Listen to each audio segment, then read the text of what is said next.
समय सार अनुशीलन पृष्ठ 198 198। अपन को जयचंद जी छाबड़ा का भावार्थ समझना है। ये सब जयचंद जी छाबड़ा का गुरुदेव का सब इसलिए दिया जा रहा है कि जो अपन ने कल अर्थ बताया था ना कि जब भी हम कर्म कहें यहाँ तो उसका अर्थ भाव कर्म नहीं लेना, द्रव्य कर्म नहीं लेना, नो कर्म नहीं लेना, ख्याल में है ना, बल्कि उसका भाव कर्ता वाला कर्म लेना है ना। अब इसी दृष्टि से इन आगे के भावार्थ को, गुरुदेव के प्रवचनों को ध्यान से सुनना तो सारी बात स्पष्ट हो जाएगी। यानी इन ज्ञानियों के ज्ञान में ये बात बहुत स्पष्ट आई थी, इसके लिए भी, और उन्होंने उसका प्रतिपादन भी किया है, इसके लिए भी उस बात की प्रमाणिकता अपने चित्त में गहराई से बैठ जाए और एक बात का ही रिपीटिशन 2-3 बार हो तो उतना समय लगने से वो धारणा में भी सेट हो जाए, इसके लिए ये सब चीज़ रखी है।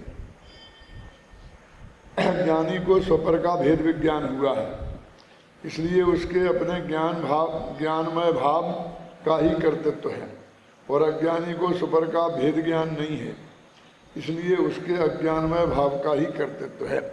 सीधा साधा नियम ये है कि कौन किसका करता है और कौन किसका करता नहीं है, इसका यदि निर्णय करना हो तो उसकी कर्तृत्व बुद्धि से करना पड़ेगा। वो किन भावों रूप परिणमित हो रहा है इससे निर्णय नहीं होगा, चल रहे ना। जैसे कि मुनि मालिक की आज्ञा से किसी दूसरे व्यापारी के साथ, जिसने इस व्यापारी का पैसा नहीं दिया है, कठोर व्यवहार करता हुआ भी दिखाई दे, ऐसी भाषा बोलता हुआ दिखाई दे कि हमारा पैसा कल शाम तक आ जाना चाहिए, हमसे बुरा कोई नहीं होगा, फिर भी वो जानता है कि सामने वाला व्यापारी मेरी मालिक के बराबरी का है, मेरे जैसे सैकड़ों नौकर इसके यहाँ भी हैं, क्या उसके अंदर में उसकी रंच मात्र भी कर्तृत्व बुद्धि नहीं है, और वो सामने वाला जिससे वो कह रहा है वो भी इस बात को जानता है, यदि वो भी ज्ञानी हो तो, क्या कि ये जो बोल रहा है ये तो इसके मालिक की आवाज़ है, वो इसको जो निर्देश दे के गया है वो मुझे सुना रहा है। सिर्फ भाषा में इतना फर्क पड़ता है कि जो कमजोर बुद्धि का अथवा स्वार्थ बुद्धि वाला व्यक्ति होता है, वो ऐसा भाषा बोलता है कि सेठ जी ने ऐसा कहा है कि मैं आपको ऐसा कह दूँ, क्या वो कहे तो भी सामने वाला जानता है, और नहीं कहे तो भी सामने वाला जानता है कि ये बात ऐसी ही है। लेकिन वो मैं अपने काय को माथे पे बुराई लूँ, इस सेठ से भी बना के रखूँ, कभी ये सेठ कभी निकाल देगा तो मुझे इसके यहाँ भी नौकरी करने जाना पड़ सकता है, क्यों ऐसा स्वार्थ का भाव, या ये नाराज हो जाएगा तो ये मेरा बिगाड़ कर देगा, ऐसा भय का भाव यदि उसके चित्त में है तो वास्तव में सही नौकर नहीं है। ना वो सामने वाला सेठ ना ये सेठ, दोनों उसे सही नहीं मानते। वो यही भाषा बोलेगा कि नहीं हमारा ये हो जाना चाहिए, ऐसा होगा तो हमारा जब तक पैसा नहीं आएगा तो कैसे काम चलेगा, ख्याल में आई ना। वो तो भी वो समझेगा तो वो ही, लेकिन अपने वो मालिक के प्रति ऐसा नहीं है कि वो भेद विज्ञान उसे भी करा है कि मैं तो नो करूं साहब, उन्होंने जैसा कहा वैसा आपसे कह दिया।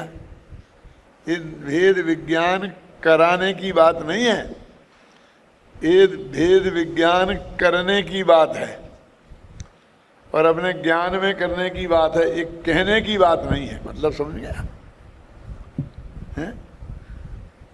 इसलिए जिन कर्म के उदय से अप्रत्याख्यानावादी, अप्रत्याख्यानावरण, प्रत्याख्यानावरण और संजुलन, इनसे जो मोह राग देश होते हैं, ये इनका मैं कर्ता भोक्ता नहीं हूँ, इनका मैं स्वामी नहीं हूँ, ये भाव मैं नहीं हूँ, ये अंदर में जानने की चीज है। बार बार जबान पे लाने की बात नहीं है। व्यवहार में जब समझने समझाने का प्रसंग होगा तब तो बहुत खोल खोल के समझाई जाएगी है? लेकिन 24 घंटे व्यवहार की भाषा में उसका प्रयोग नहीं होगा, समझे ना।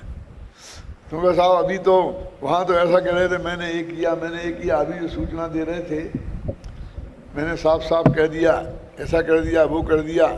तो बराबर एक कर्तृत्व की बात कहते हैं, ख्याल में है ना, और प्रवचन करते हैं तो ये कहते हैं कि वो किसी प्रवचन करे तो अज्ञानी है, किसी माने तो अज्ञानी है, कहते कि नहीं। और फिर बाद में सूचना देते हैं तो फिर सूचना में इसी भाषा में बात करने लगते हैं। भाई तुमको एक बार कह दिया, अभी बार बार मैं इस बात को नहीं सुनूंगा, ऐसे आपको बराबर ही करना पड़ेगा। ऐसा कहता कि नहीं कहता है? हर प्रशासक के साथ ये होता कि नहीं होता है? अब वो हर एक वो ग्राहक, वो मुनि हर ग्राहक से कहने लगे तो ये ले जाओ, तुम्हें जी भाव लेना हो ले जाओ, मेरे बाप का क्या जाता है, घाटा पड़ेगा तो सेठ को पड़ेगा। क्यों? यदि वो हर ग्राहक से ऐसी बात कहने लगे तो उसको एक दिन दुकान पे नहीं रखा जाएगा, पता चलते ही सेठ को उसे नौकरी से निकाल दिया जाएगा। और ऐसा नहीं माने, यही समझ ले कि मेरा ही है, तो भी नहीं रखा जाएगा। मतलब माने समझे ऐसा और ऐसा कहे नहीं, ऐसा जनमानी में व्यवस्था है। क्योंकि ऐसा लगा है इसने कलश टीका में कि कहना मात्र व्यवहार है ना, तो व्यवहार में फिर व्यवहार की भाषा बोलना चाहिए ना। क्या आपकी कृपा से ऐसा हुआ, हर जाके अपने गुरु से कहने लग जाए कि तुम्हारे होने से क्या होता है, काम तो उपादान से होता है, तुम तो निमित्त मात्र हो, आखिर हमने पढ़ा तो हम नहीं है। क्यों? ये बराबर गुरु को याद दिलाए हर 5-5 मिनट में, और आप ही ने पढ़ाया है साहब हमें, तो ये आप ही ने पढ़ाया है साहब हमें, तो ये तो उस विद्यार्थी को आप क्या मानेंगे। और ये भी बात है कि उसने वास्तव में उस सिद्धांत को माना नहीं है, वो तो सिर्फ गुरु जी का विरोध करने का उसे तरीका है। वो इस तरीके से सामने वाले को का विरोध कर रहा है कि तुम्हारी बात गलत है, और ये कहना चाहता है कि तुम खुद ही कहते कुछ और हो, करते कुछ और हो। ऐसा आरोप उन पर लगाना चाहता है, वो इस भाषा में लगा रहा है। अरे भाई समझाते वक्त तो वो समझने समझाने की चीज है ही क्या। जैसे बाजार में अपने पास बहुत अच्छे गहने का पैसा नहीं हो, और हो भी तो आजकल बाजार में बहुत जेबें कटने लग गई हैं, चेनें काट लेते हैं सब गहना। इसलिए कीमती गहने महिलाओं को पहन के नहीं जाना चाहिए। तो उसके लिए एक नया मार्केट खड़ा हो गया है जो नकली ज्वेलरी के नाम से, ख्याल नहीं ना, और वो भी काफ़ी महंगा है, ऐसा नहीं है, क्योंकि माल तो कुछ है ही नहीं उसमें, ना असली हीरा जवाहरात हैं, ना असली उसमें सोना है, सोने का भी ऊपर से पानी चढ़ाया गया है, और हीरे को भी बिल्कुल कांच के टुकड़ों को हीरे जैसा चमकाया गया है। तो वे जो महिलाएं कि जिनके पास असली हार है वो हार, और नकली हार है, दोनों हार, कभी कभी नकली असली से ज़्यादा चमकता है ना, तो वो दुकानदार जब वे खरीदेंगी तब उन्हें समझाने के लिए सब बताए क्या कि ये बिल्कुल इसमें कुछ हीरा वीरा नहीं है, लेकिन तो ये ऐसा ही है, लेकिन बिल्कुल हीरे जैसा ही लगता है। ख्याल में आया ना। और आजकल बहुत ज़्यादा होने, ये ले जाओ जब आपको असली की ज़रूरत हो, जहाँ जौहरियों की सभा में जाना हो और कोई खतरा नहीं हो, वहाँ असली पहन जाना। और ये लोग समझते नहीं हैं इसका भेद। ऐसों के लिए तो यही है, क्योंकि तुम अरबपति हो तो तुम्हारे गले में नकली भी होगा तो कोई नकली नहीं मानेगा। कि चोर भी, क्यों कि चोर भी नकली नहीं मानेंगे? चोर तो मान सकते हैं, वे तो माने तो अच्छी बात है, नहीं तो वे नकली के लिए भी झपटा झपटी करेंगे। कोई बात नहीं, कोई बात कैसे नहीं, उसके लिए वे हत्या भी कर सकते हैं। अभी कर दी ना 3 जवेरियों की हत्या, फिर आया ना अखबार में, समझ में देखा ना तुमने क्या नहीं कि वो असली है कि नकली है। लेकिन जिन मूर्खों को तुम्हें अपने वैभव का प्रदर्शन करना है और वहाँ कोई खतरा मोल नहीं लेना है, उनके लिए एक काम की है, ये वो बराबर बताए क्यों। लेकिन वो महिला उसे पहने तो हर एक से कहता पड़ा कि ये असली नहीं है, ये तो नकली है, असली नहीं है, नकली कहते। तो एक कहने की है, उसे समझने की चीज है। उसे समझने की चीज है।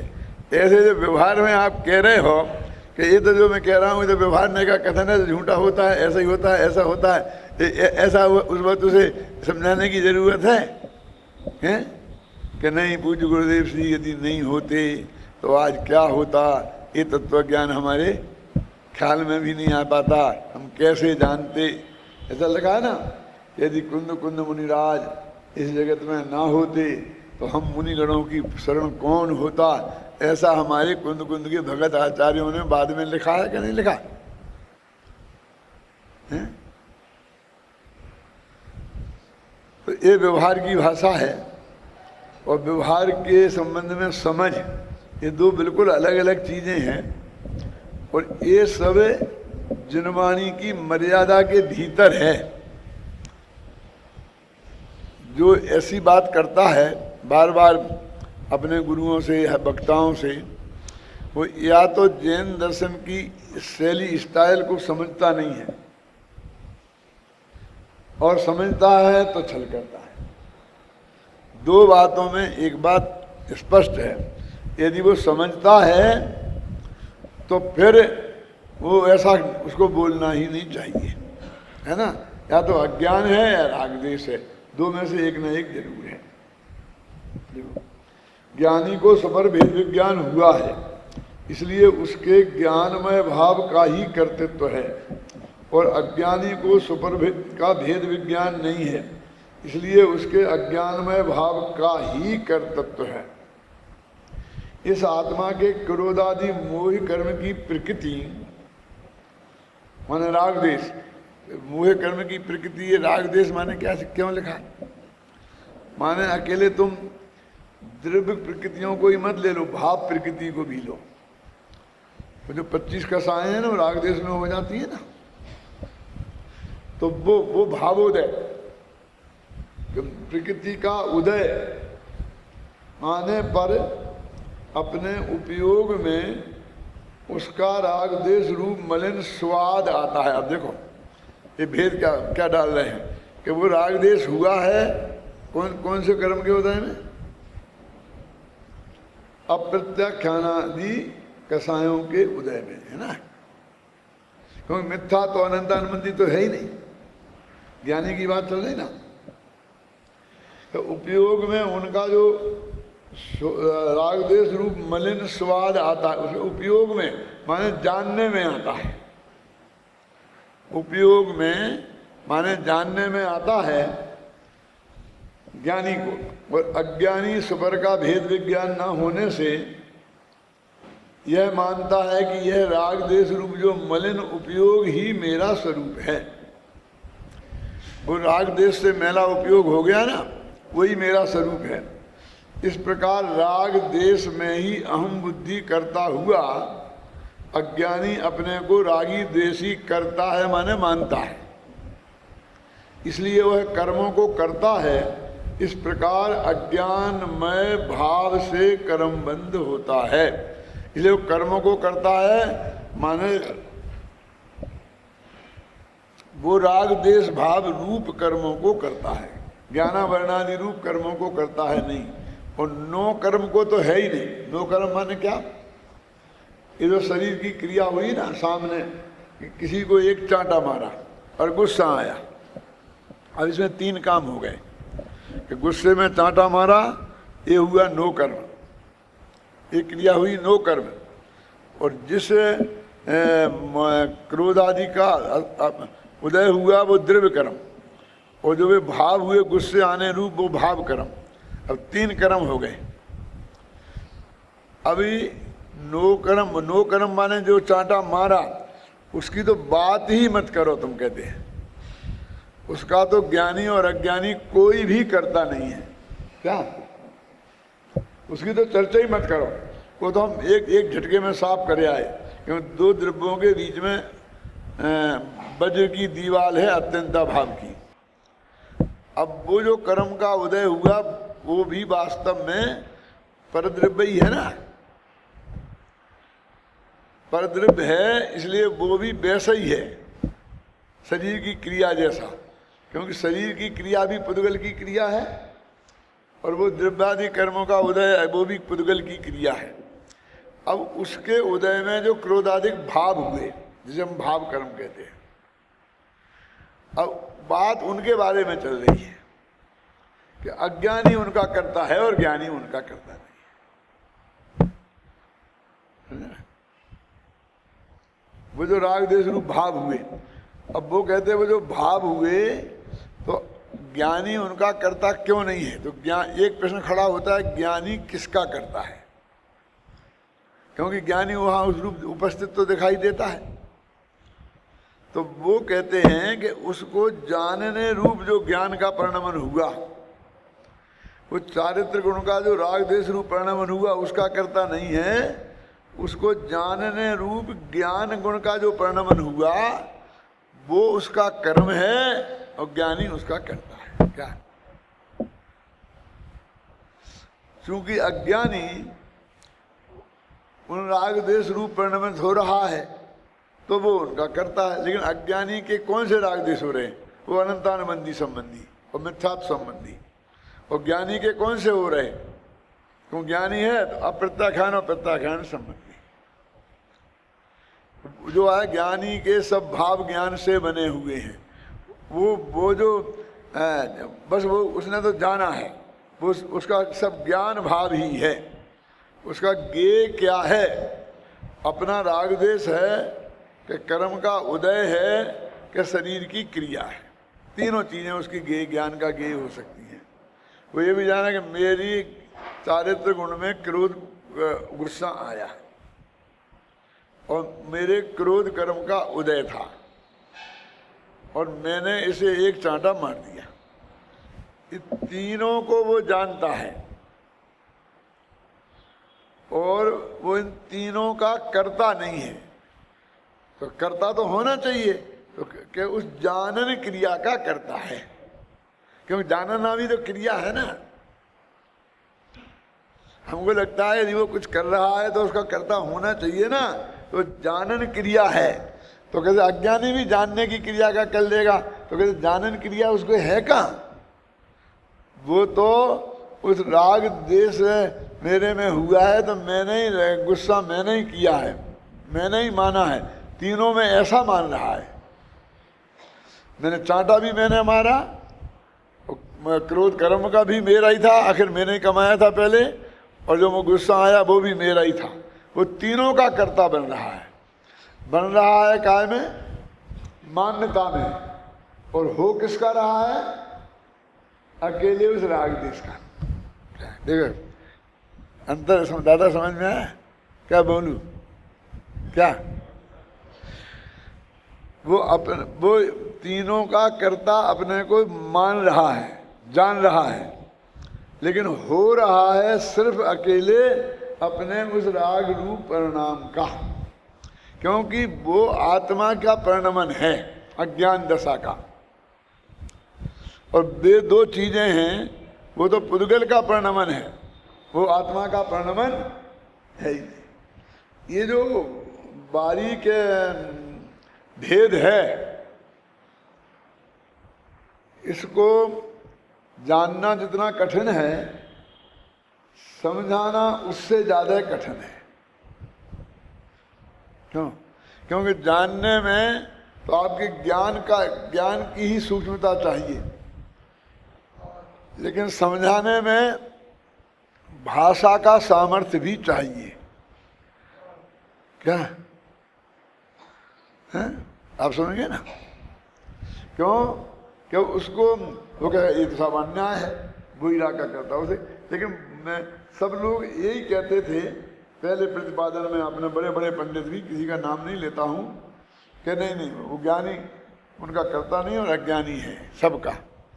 लेकिन मैंने शिखर जी में हुआ था ना झगड़ा एक दफे, उस वक्त मैंने ये बात कही कि भाई वो उसके अज्ञानमय भाव हैं ही कहाँ जिनका वो करता हो गए।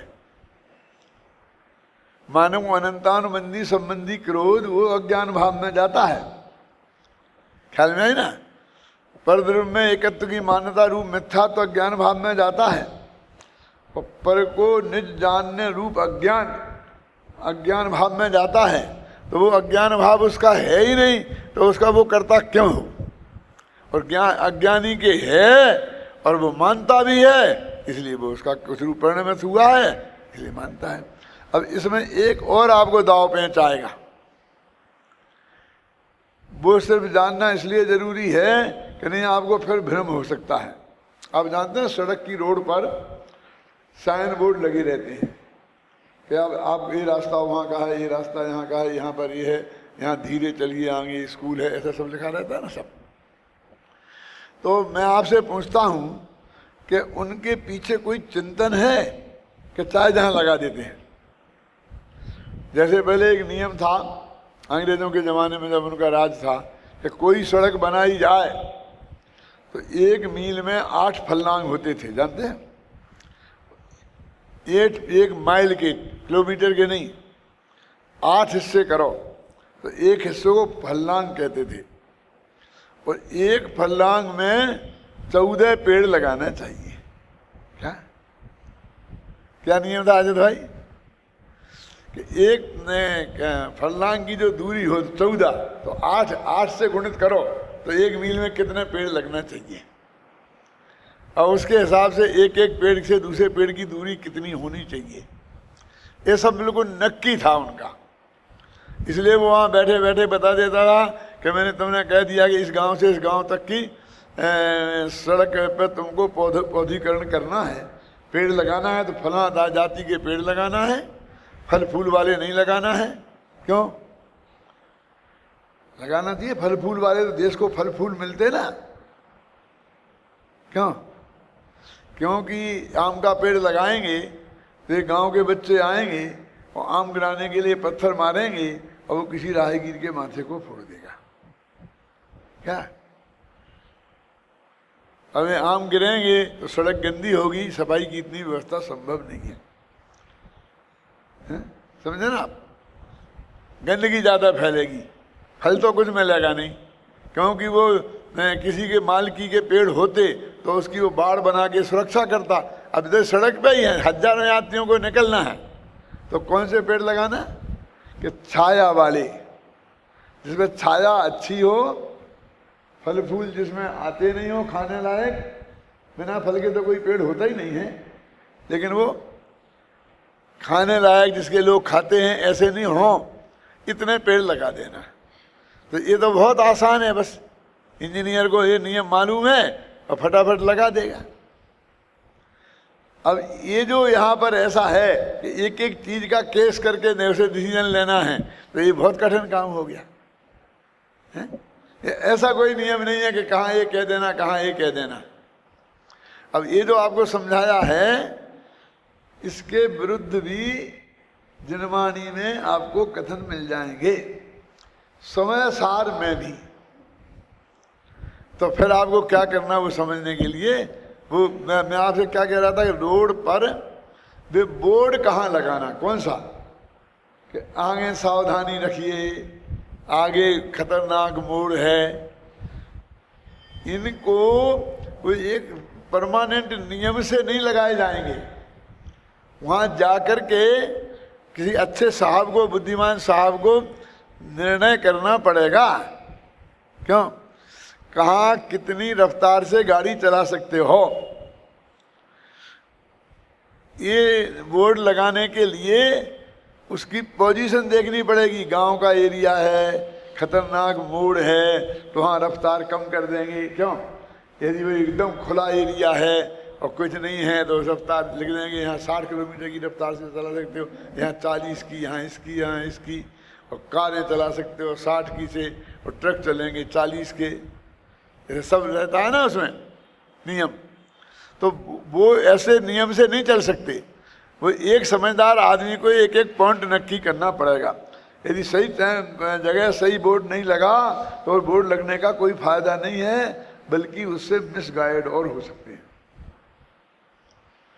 तो ये ऐसा है, क्या आएगा कि उसी समय सार में आपको रागादिक का कर्ता ज्ञानी है, ये भी आएगा, और शरीर की क्रिया का कर्ता ज्ञानी है, ये भी आएगा।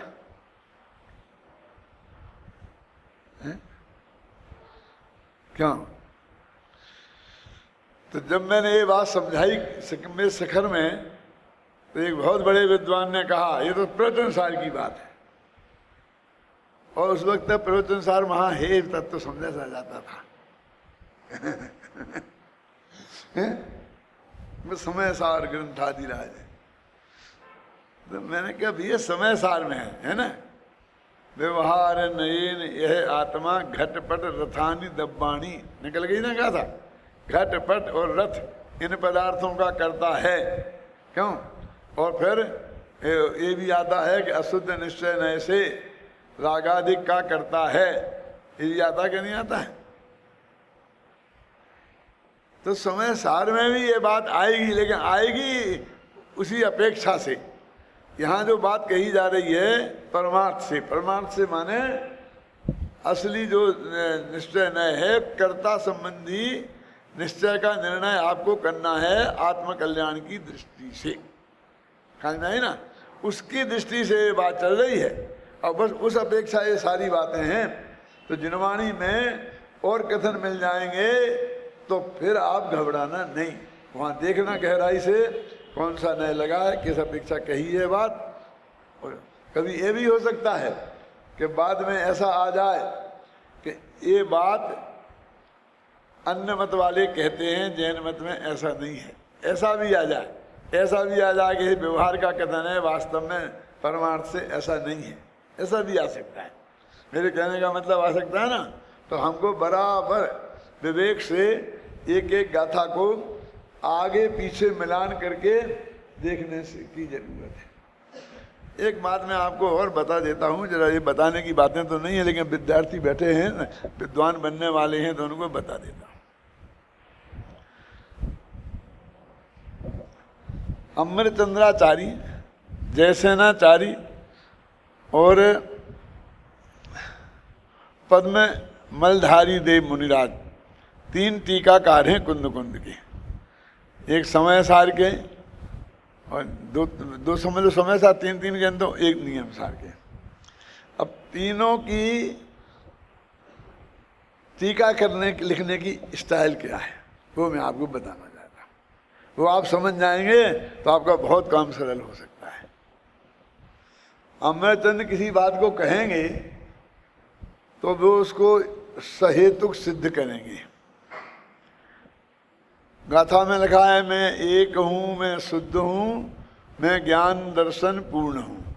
तो वो कहेंगे एक हूँ माने क्या, तो यह आत्मा अनादि अनंत नित्य विज्ञान घन स्वभाव भावत्व के कारण एक हूँ, और कारक चक्र की प्रक्रिया के पार होने के कारण शुद्ध हूँ, माने वो उसको हेतु देंगे। और जब वो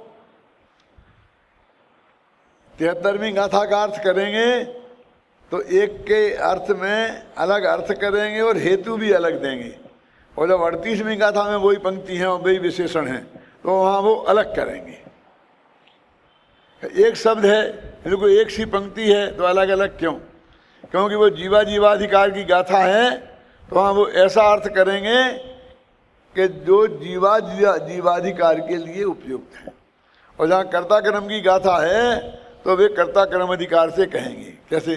जब सकल कारक चक्र की प्रक्रिया से पार, अनुभूति मात्र, तो कर्ता कर्म अधिकार है ना, तो मैं कर्ता, मैं कर्म, ये करण, ये संप्रदान, ये जो कारक चक्र की प्रक्रिया है, ऐसी प्रक्रिया से जो पार हो गया है और जो अभेद अनुभूति जिसकी हो गई है उसको यहाँ शुद्ध कहते हैं। और जब जीवा जीवाधिकार में करेंगे तो वो क्या कहेंगे? शुद्ध माने क्या? कि राग देश से भिन्न है, भिन्नत्वेन उपास्य मानत्वात् शुद्धा, आता ना, अशेष द्रव्यों में भिन्नत्व 6वीं गाथा में आता ना, सब भिन्न द्रव्यों से भिन्न है। मोक्ष महाप्रकाशक में सब कोट किए हैं दोनों उनने, तो एक तो उनकी तो ये स्टाइल है, वो हर बात को तर्क से युक्ति से सिद्ध करेंगे। और पद्म पर मलधारी देव, कहीं कोई बाई आएगी तो उसके भेद गिनाना शुरू कर देंगे। लेकिन ज्ञान की बात आएगी तो ज्ञान 2 प्रकार का, 8 प्रकार का होता है, 3 प्रकार का अज्ञान, 4 प्रकार का ज्ञान, मत ज्ञान, शुद्ध ज्ञान, अवधि ज्ञान, विज्ञान। वहाँ लब्धि की बात आएगी तो वे लब्धियाँ गिनाना शुरू कर देंगे।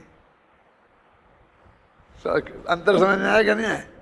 वे उस बात को हेतु से सिद्ध करते हैं और जे उसके भेद प्रभेद में जाकर के बताने लगते हैं। अब ये अंतर आप देखना, बारीकी से स्टडी करना तो आपको पता चलेगा। जैसे नाचारी क्या करेंगे, उसके सब नए बता देंगे और वो शब्द व्याकरण से कैसे बना ये बता देंगे। समझ आई ना कि उसकी व्युत्पत्ति अर्थ क्या है, उसकी निष्पत्ति कैसे हुई, मूल धातु क्या है, कौन सा प्रत्यय लगा, किस अर्थ में लगा, वो सब ये बताएंगे। और ये कौन से नए का कथन है ये बताएंगे। और अमृतचंद की टीका को अपने सामने रखेंगे और पहले उनके बताए टीका का अर्थ कर देंगे, फिर ये कह देंगे कि दूसरा अर्थ इसका ये भी हो सकता है। यानी वो गलत है, इस भाषा को कभी नहीं बोलेंगे। क्या अब एक स्टाइल में कितना फर्क है देखने में। अब कभी कभी बड़ा अटपटा लगता है, कभी ये बात तो ज्ञान की आ रही, ये मत ज्ञान शुद्ध ज्ञान से भेद गिनाने लग गए हमको। अब एक जगह बहुत ही अटपटा है, नाना जीवा नाना कम्मा नाना लिव विद हवे लब्धि। ना अनेक प्रकार के जीव हैं, उनके अनेक प्रकार के कर्म हैं, उनकी अनेक प्रकार की लब्धियां हैं, इसलिए हमें किसी से वाद विवाद नहीं करना चाहिए। तो यहाँ तो सीधा सच्चा, देखो घबराना नहीं, देखो मैं किसी का विरोध नहीं कर रहा हूँ, तो अंतर समझा रहा हूँ। ये कह रहे कि जीव अनेक प्रकार के हैं, अनेक प्रकार के उनके स्वभाव हैं, हर आदमी का अलग अलग स्वभाव होता है, हर एक के कर्म का उदय अलग अलग है, इसलिए हमें किसी से वाद विवाद नहीं करना चाहिए। क्यों? कि वो अपने स्वभाव के हिसाब से बात करेगा, हम अपने स्वभाव के हिसाब से बात करेंगे क्या। इसलिए हमें चाहे वो स्वर समय वाले हों, माने जैनी हो चाहे अजैनी हो, पर किसी से झगड़ा नहीं करना चाहिए। तो कितनी सीधी सरल गाथा है। वे क्या करेंगे? नाना जीवा, तो जीव 2 प्रकार के होते हैं, एक संसारी और मोक्ष। संसारी जीव 2 प्रकार के होते हैं, एक तेरह स्थावर और 13 जीव 4 प्रकार के होते हैं, स्थावर 5 प्रकार के होते हैं। नाना प्रकार के जीव कैसे होते हैं वो बताएंगे। फिर नाना कर्मा, उनके कर्म होते, कर्म कितने प्रकार के होते हैं, 11 वर्ण आदि होते हैं, फिर उनके 8 वेद होते हैं, 148 प्रकृतियाँ होती हैं। फिर नाना प्रति लब्धियाँ, लब्धियाँ कई प्रकार की होती हैं, संबंध से प्राप्त करने वाली भी लब्धियाँ खुद कहती हैं, और वो अपने सहायक भाव को भी 9 लब्धि कहते हैं, वे 9 लब्धियाँ गिना देंगे। अब उनके वहाँ भेद प्रभेद का कोई प्रयोजन नहीं था।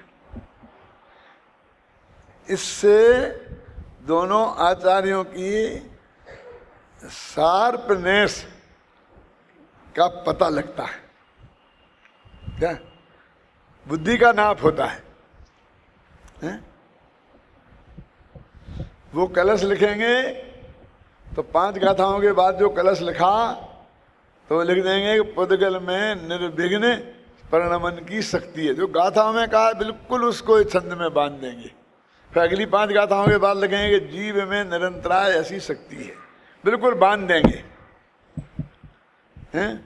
और ये कलश लिखेंगे तो बस कुछ भी, नेमनाथ भगवान की जय हो, माधव सिंह सूरी को नमस्कार करता हूँ, फलाने को ऐसा हो, उसका कुछ भी ऐसे नमस्कार गाथा में लिख देंगे। अब वो गाथा से उसका कोई संबंध ही नहीं होगा। मैंने यहाँ पर इसका क्या अर्थ है आप समझ गए ना? कैसा हो सकता है जो वहाँ जनता के लिए प्रयोजन भूत है, हैं? ये पर्यूषण में उत्तम समा की बात करना, उत्तम मार्दव की बात करनी है, हैं? मेरे मतलब ये क्या नहीं, और उसके उपयोगी और चीजें हों तो वो भी बताना ही चाहिए, ऐसा नहीं है। और बाकी हमको आचार्यों को समझने में उनकी स्टाइल भी समझना चाहिए कि कौन आदमी किस स्टाइल से ये बात करता है। जैसे समंतभद्र की स्टाइल है कि हे भगवान मैं तेरे को क्यों नमस्कार, देवता आते इसलिए थोड़ी मैं नमस्कार करने वाला हूँ। अब उनको सिर्फ इतनी सी बात करनी थी कि जैन दर्शन चमत्कार प्रिय नहीं है, चमत्कारों में भरोसा नहीं रखता है। तो ये गाथा पढ़ाते वक्त हमको ये बताना चाहिए ना कि तूने ये कर दिया, तूने ये कर दिया। ये नवोकार मंत्र की महिमा, भक्तांबर की महिमा में कितने कसीदे गढ़े जाते हैं। ये फलाने को ऐसा हो गया था, फलाने को ऐसा हो गया था, फलाने को ऐसा हो गया था, फलाने को ऐसा हो गया था, और हजारों कहानियाँ क्यों। और फिर हम अपनी तरफ से कुछ जोड़ने लगते हैं। हम भी एक दफे सम्मेलन से कर गए थे तो शेर आ गया था, अब आप समझे ना, हमें ऐसा हो गया था, वो नीचे पानी करके निकल गया। अब भगवान हमने नवोकार मंत्र बोला, नवोकार मंत्र के प्रभाव से निकल गया। अरे वो तो रोजाना आता है, रोजाना वहाँ पानी पीता है, रोजाना वहाँ से निकलता है। रोजाना यहाँ यात्री आते हैं, इस जगह ठहरते हैं, यात्री अपने चले जाते हैं, वो अपने रास्ते से चला जाता है। ऐसा हर जानवर हर एक को चाहना छेड़ता फिरता नहीं है, बस हमें नवोकार मंत्र से जोड़ दें क्या। अब अपने मुमुक्षुओं में, अरे साहब मैं क्या बताऊं, मैं इतना जोर का जुकाम था और मैंने समय सार की 3 गाथाएं बिल्कुल उपयोग लगाकर पढ़ी तो जुकाम ही गया हूँ। कुछ अपना बात आप पीट लेंगे। अबे साहब आपको प्रैक्टिकल कह रहा हूँ, मेरा अनुभूत कह रहा हूँ। मूर्ख तू अनुभव का लक्षण जानता है? अनुभव किसे कहते हैं तुझे ये पता है? मैं तुमसे भी छोटी उम्र का था तब मैंने इसके बारे में बहुत भोगा है। कितना था, 18-19 वर्ष का होऊंगा तो मैं भीलवाड़ा पर्यूषण में गया था और दादा वहाँ पर वहाँ स्कूल में पढ़ाते थे। मैं वो पारोली में हेडमास्टर था और वहाँ से गया था। तो वहाँ मैं रात को प्रवचन करता था तो ज्ञान की महिमा और धन की जो शास्त्रों में आई है ना, धन समाज गाज बाज तो काज न आवे, ज्ञान आपको रूप भयो फिर अचल रहावे, ऐसा ऐसा समझा रहा था। तो एक सेठ जी थे मेरे दादा की उम्र के, हैं आप जानते दादा थे, नाम नहीं बताना चाहता हूँ, बेचारों 20 वर्ष स्वर्गवास को हो गए। मेरे दादाजी की उम्र के थे। तो बोले पंडित जी ये क्या बात है, मैं आध घंटा से सुन रहा हूँ वो सेठों की निंदा और पंडितों की महिमा। बड़ी सभा में उनने एक कहा, तो मैंने कहा सेठ जी ऐसा नहीं है, मैं तो छेड़ाला की पंक्तियाँ जो वो बता रहा हूँ, ना तो इसमें सेठों की निंदा है ना पंडितों की प्रशंसा है, इसमें ज्ञान की महिमा है और परिग्रह की निंदा है, ये शास्त्रों में है। और आपको ये भ्रम कैसे हो गया कि पंडित पैसे वाला नहीं हो सकता है और पैसे वाला पंडित नहीं हो सकता है? कोई पैसे वाला भी पंडित हो सकता है और पंडित भी पैसे वाला हो सकता है। आपको ये भ्रम कैसे हो गया कि पंडित माने हुकुमचंद और सेठ माने आप समझ गए ना क्यों उनका नाम लिया मैंने, ऐसा आपने कहाँ से समझ लिया? क्या बोलते हैं, देखो देखो रहने दो, हमने ये बाल धूप में सफ़ेद नहीं किए हैं, मैं अनुभवी आदमी हूँ, तुम्हारे जैसे मेरे पोते खेलते हैं, नाती, नाती शब्द बोलते हैं, आप समझे ना, तुम्हारी उम्र के मेरे पोते खेलते हैं। सवाल की बात है, शायद भाभी भी थी मौजूद वहाँ जब, क्या मेरी तो शादी नहीं हुई थी तो उन्होंने कहा कि मैं अनुभवी हूँ। मैंने कहा अनुभव किसे कहते हो सेठ जी, जानते हो? विषय कसाय के अनुभवी होगी, ये पोते खेलना ये विषय कसाय का काम है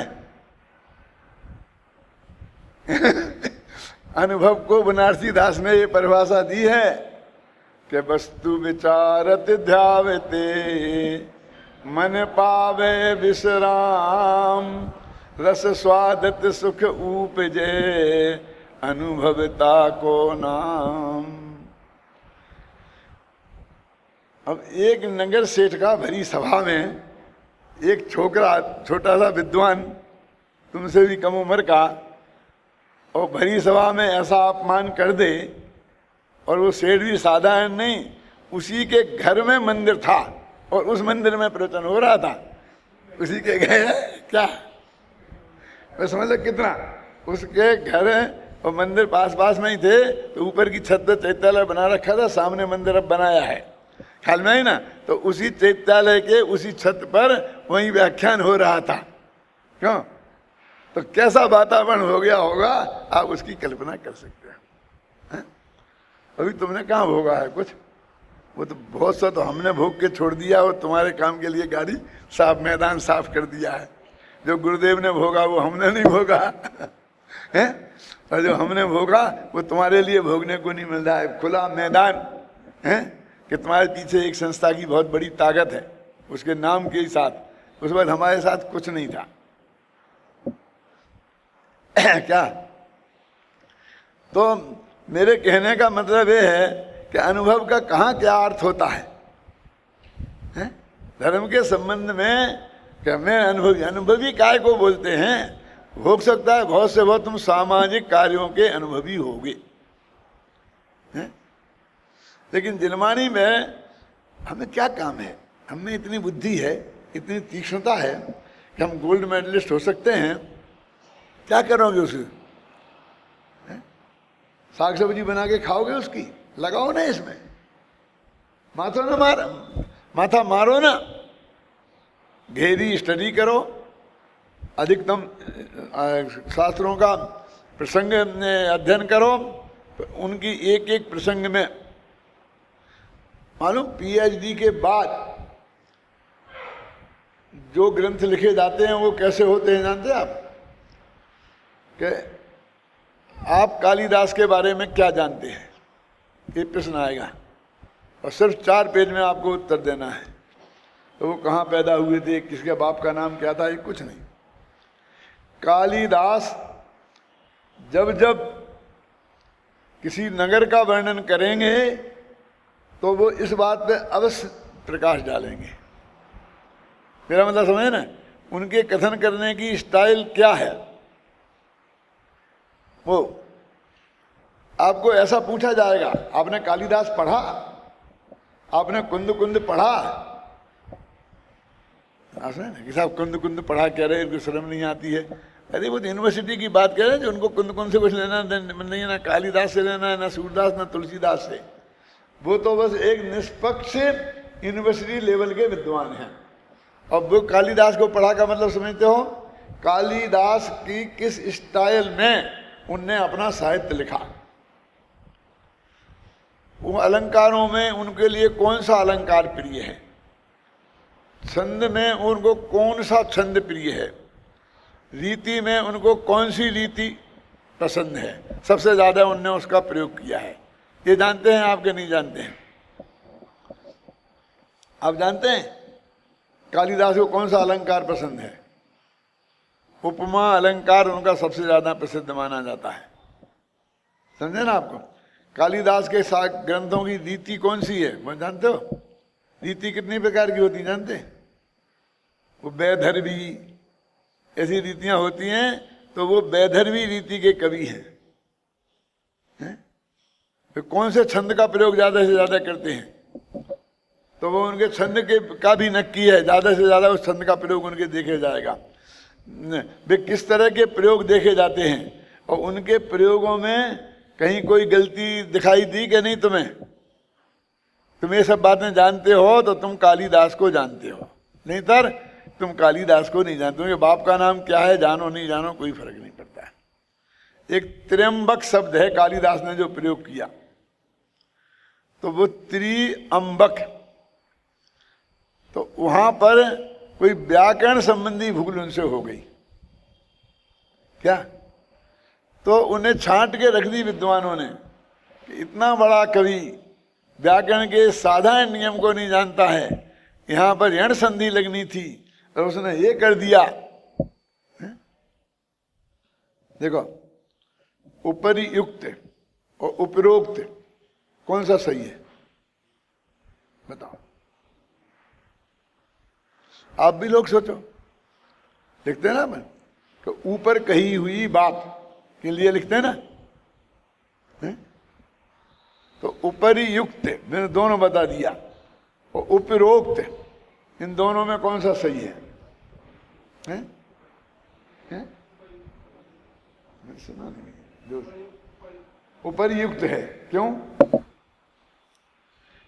देखो, ऊपरी शब्द ऊपरी है, माने ऊपर, सप्तमी का एक वचन ऊपरी, और उक्त तो यण संधि होगी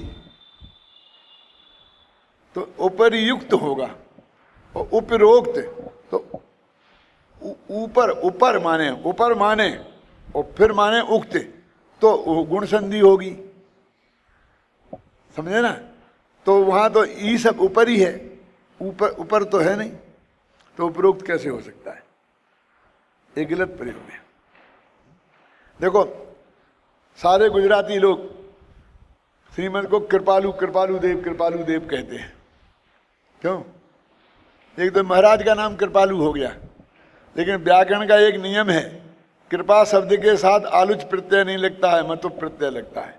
कृपावान हो सकता है, क्या समझे ना? कृपालु नहीं हो सकता है।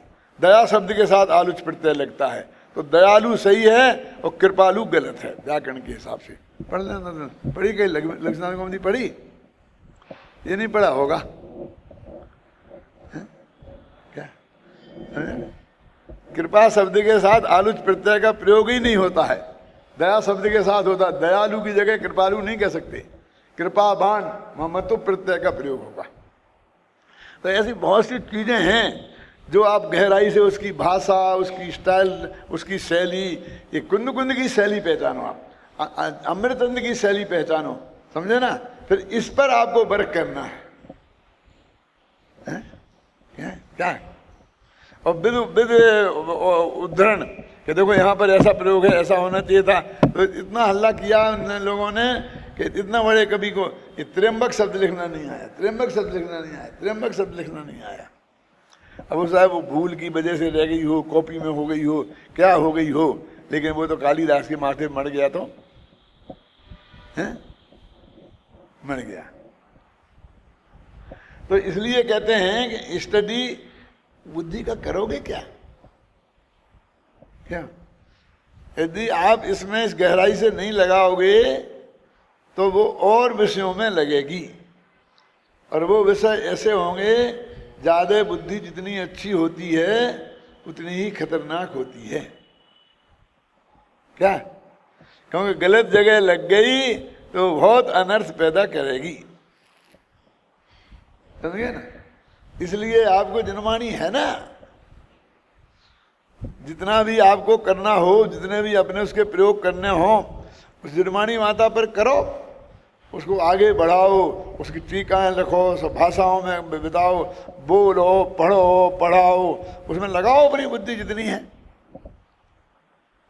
गलत विषयों में अपने को लगाने के लिए कि साहब क्या करें, वो तो हम काम तो अपना पूरा कर ही लेते हैं, हमारे तो डिवीजन तो हमेशा अच्छी आती है, 2 महीने की पढ़ाई में कर लेते हैं, अभी थोड़ा हम ये और कर लें तो, ये और कर लें तो, है ना? सब कर लेने का मतलब है सब में 0। समझे ना? जो सब जानता है वो कुछ नहीं जानता है, ये तो सर्वज्ञ सब जानने वाला। सर्वज्ञ के अलावा जो क्षेपसम ज्ञान वाले हैं उनमें विशेषज्ञ होते हैं, सर्वज्ञ नहीं होते। समझ गए? फिर सुनो, आज का जमाना काय का है? सर्वज्ञों का नहीं, क्योंकि सर्वज्ञ है ही नहीं। क्या समझे? सर्वज्ञ विशेषज्ञों का जमाना है। स्पेशलाइजेशन, ये आँख का विशेषज्ञ है, ये कान का विशेषज्ञ है, ये हार्ट का विशेषज्ञ है, ये हार्ट के सिर्फ बाईपास करता है, ये सिर्फ बाल्व चेंज करता है। एक एक की जितनी अधिक विशेषज्ञता होगी उतनी अधिक आपको जरा सी मेहनत में उतना अधिक पैसा मिलेगा लोग में। और तुम कहते नहीं मैं सब जानता हूँ, मैं सबका इलाज करता हूँ, हार्ट का भी करता हूँ, किडनी का भी करता हूँ, जुकाम का भी करता हूँ, और ये भी करता हूँ, ताकत की दवा भी दे देता हूँ, और फिर मैं धर्म की क्लास भी ले लेता हूँ, फिर मैं एक वो भी पढ़ा देता हूँ, फिर मैं वो भी जाता हूँ, सब करता हूँ। उस समय बिल्कुल वो इसका मतलब है सब सामान्य लेवल का होगा। समझे ना? क्योंकि सर्वज्ञ होता ही नहीं कोई इस काल में। एक स्पेशलाइजेशन, समझे ना? आज विशेषज्ञों का जमाना है, उसकी ही कीमत है, हैं? भाई एक चीज में आपने टॉप किया तो कहते हैं ना, all field is crowded but top is always vacant. समझ में? हर क्षेत्र में भीड़ है पर टॉप हमेशा खाली रहती है। क्यों? सचिन टॉप पे पहुंच गया ना, सारे रिकॉर्ड तोड़ दिए ना, लेकिन अभी टॉप आई कहाँ है? कोई आकर के उससे ज्यादा रन बना ले, ज्यादा कम उम्र में बना ले। अब समझे ना? तो टॉप तो खाली ही है। अब समझे, टॉप हमेशा खाली रहती है का मतलब समझे ना? आप रिकॉर्ड तोड़ गया, आप ऊपर बढ़ जाओ, टॉप तो खाली ही है। कोई ने कितने ही उच्च कोटि का हो गया हो, लेकिन उसको भी टॉप तो किया जा सकता है? इसलिए हर क्षेत्र में टॉपर्स की बहुत अधिक कीमत है। समझे ना? वो वैसे ही पूजे जाएंगे। और तुम कई क्षेत्रों के जानने वाले बन जाओ तो तुम समझे ना, ऑल राउंड बाहर बैठे रहते हैं। बढ़िया बैट्समैन हो, बढ़िया विकेट कीपर हो, बढ़िया बॉलर हो, क्यों? तो उसको स्थान मिलता है, क्यों? ऑलराउंडर मैंने कहीं कुछ नहीं, शायद अब कर दो, हैं? तो वो हमेशा कैसे काम आते हैं ना, कि जब वो बोलते ना कि पहिया की स्टेपनी समझते ना, गाड़ी में एक पहिया रखा रहता है, फिर वो सड़ा है, वो कोई अच्छा नया नहीं होता है कि जब कहीं गाड़ी खराब हो जाए पहिया तो उसको 2-4 किलोमीटर के लिए लगा दो और लगाकर जहाँ सुधरवाना है वहाँ तक वो ले जाए बस आपकी गाड़ी को। तो वे सब स्टेपनी है। वो वहाँ पर जब किसी की गाड़ी खराब होगी, वह स्टेपनी हमेशा तभी काम आएगी, नहीं तो वो गाड़ी के पीछे ही बंधी रहेगी हमेशा। समझे ना आप? वो हमेशा काम नहीं आएगी। लेकिन जो टॉपर्स हैं, मतलब टॉपर्स का मतलब यूनिवर्सिटी में टॉप किया वैसा नहीं, अपने विषय के विशेषज्ञ हैं, और वो सर्टिफिकेट वाले विशेषज्ञ नहीं। चाहे वो डॉक्टर हों, चाहे वो वकील हों, चाहे वो विद्वान हों, सब एक यूनिवर्सिटी के टॉपर्स अलग होते हैं और जगत में जिनके सामने लाइन लगती है वे टॉपर्स अलग होते हैं। देख लेना आप, ख्याल में आई ना? वो टॉपर्स जिनकी डॉक्टरी चलती है वे असली टॉपर्स हैं, यूनिवर्सिटी वाले नहीं। जिनकी वकालत चलती है वो असली टॉपर्स हैं। समझ गए ना? तो आप यूनिवर्सिटी निकल गई तो निकल जाने दो, हमारा तो निकल ही गया। अब हम तो शास्त्री का रिजल्ट आ ही गया, अब अगली साल तो शास्त्री में बैठ नहीं सकते तो टॉप करें। अरे जिंदगी पड़ी है ना टॉप करने के लिए, क्या किसी यूनिवर्सिटी से नहीं। जब यूनिवर्सिटी तुम्हारे लिए कहे कि साहब हम आपको ये सम्मान देना चाहते हैं, ऐसे टॉपर्स बनो ना। क्या आचार्य रामचंद्र शुक्ल का नाम सुना? हिंदी साहित्य के बहुत बड़े विद्वान हैं। मालूम कौन सी परीक्षा पास थे? 12वीं पास थे, और एमए वालों को पढ़ाते थे यूनिवर्सिटी में, हैं? और सैकड़ों को पीएचडी कराई। और 20 ने उन पर पीएचडी की। समझ में आया क्या है? इसके बाद एक और हुए, श्याम सुंदर दास बीए, नाम सुना कभी? वो भी बीए थे, एमए वालों को पढ़ाते थे, पीएचडी के लिए ऐसे ही विद्वान थे। तो एक तीसरे थे गुलाब राव एमए। माने उस जमाने में इंटर बीए एमए की डिग्रियां इतना अधिक महत्व रखती थी कि वे बड़े बड़े विद्वान भी ऐसा लिखते थे। उनका नाम ही था श्याम सुंदर दास बीए, गुलाब राय एमए। क्यों ऐसा नाम लिखे जाते थे? अब मान युगल जी पहले लिखते थे युगल एमए, ऐसा नाम लिखते थे। और तुम तो लिखते ही हो फलाने शास्त्री फलाने शास्त्री। और शास्त्री तो पता ही नहीं लगता लोगों को डिग्री है कि क्या है, क्योंकि लाल बहादुर शास्त्री के बेटे और पोते सब शास्त्री हो गए। ये काला अक्षर भैंस बराबर, संस्कृत जानते नहीं हैं और सब शास्त्री हो गए। ये तो गोत्र बन के रह गया है, ये डिग्री कहाँ रही है?